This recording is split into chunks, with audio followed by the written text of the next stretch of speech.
Sometimes life whispers its biggest lessons during our quietest moments. Sometimes the people who hurt us are really the ones who unknowingly push us toward growth. And sometimes, calmness is born from the storms inside us. In the small town of Maple Ridge lived a young man named Ethan Miller. He was 21, hardworking, gentle, and deeply sensitive. Even a single careless comment could ruin his day. People liked Ethan, but they also whispered one thing behind his back: he reacts too quickly. One afternoon, after a long shift at a local hardware store, Ethan returned home exhausted.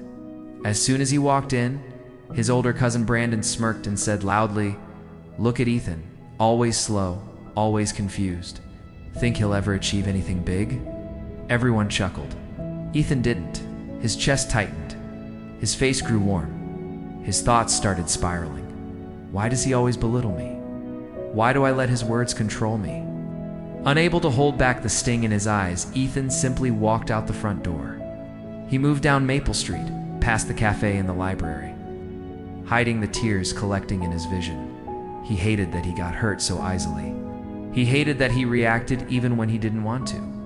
Eventually, he reached the small wooden porch of an elderly man named Mr. Harlan Brooks, a retired teacher who was known around town for his calming presence. People often visited him when their hearts felt heavy. Ethan sat down, voice shaky. "Mr. Brooks, why does everyone trigger me so easily? Why can't I stay calm like others?" Mr. Brooks studied him quietly, then stood up and said, "Ethan, come with me inside." Ethan followed Mr. Harlan Brooks into a small, warm kitchen filled with the scent of old books and peppermint tea. The old man didn't say a word at first. Instead, he placed a steel pot on the counter and set 3 items beside it: a raw potato, a fresh egg, and a handful of loose tea leaves. Ethan frowned. "Mr. Brooks, what is this?" The old man smiled gently. "Each of these will face the same pressure, but each one will respond differently.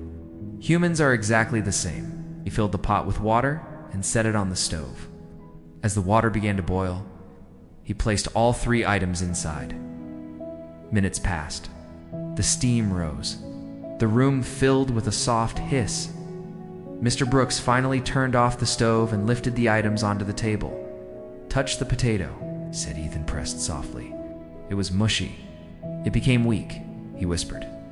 "Now crack the egg." Ethan tapped it on the counter. The inside was firm, hardened. And now Mr. Brooks said, "Look at the tea." Ethan leaned over the pot. The water had transformed into a warm, fragrant brew. Mr. Brooks looked into Ethan's eyes and spoke in a calm, steady voice. All 3 faced the same heat, but they did not respond the same way. The potato went in strong but came out soft and broken. The egg went in fragile but came out strong. And the tea leaves, they changed the water itself. Ethan felt something shift inside him, a clarity he had never felt before. "Ethan, hey," the old man continued, "you cannot control the heat life gives you, but you can choose what you become inside it." Ethan swallowed hard. "So calmness is a decision?" Mr. Brooks nodded. "Calmness is choosing your response, not surrendering to your reaction." That evening, Ethan walked home with a new calmness, resting quietly inside him. For the first time, he understood that people weren't his enemies. His reactions were. The next morning, life tested him again. As he stepped into the living room, Brandon smirked with the same mocking tone. "Well, if it isn't Mr. Sensitive, did you forget how to think again?" But this time, Ethan didn't feel the usual sting. He didn't feel his chest tighten. He didn't feel the heat rising. He simply breathed slowly, remembered the potato, the egg, and the tea, and chose who he wanted to be. He looked at Brandon with a calm, steady expression. "Your words don't decide my worth," Ethan said softly. Brandon froze, speechless. He had expected anger, not peace. And in that moment, Ethan realized something powerful. He had changed the environment, just like tea changes the water. As days passed, people around town noticed Ethan's transformation. He was more focused at work, more peaceful at home, and more confident within himself. When someone spoke rudely, he paused instead of exploding. When someone tried to trigger him, he He responded instead of reacting.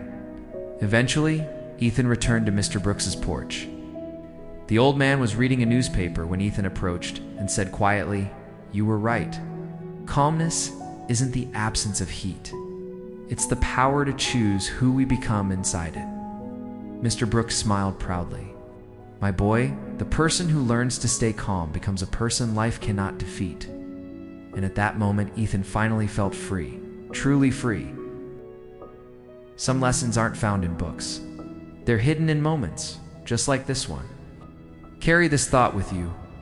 And if you felt something in this story, don't forget to like and subscribe. It not only helps me stay motivated, but also spreads more stories that touch hearts and teach lessons.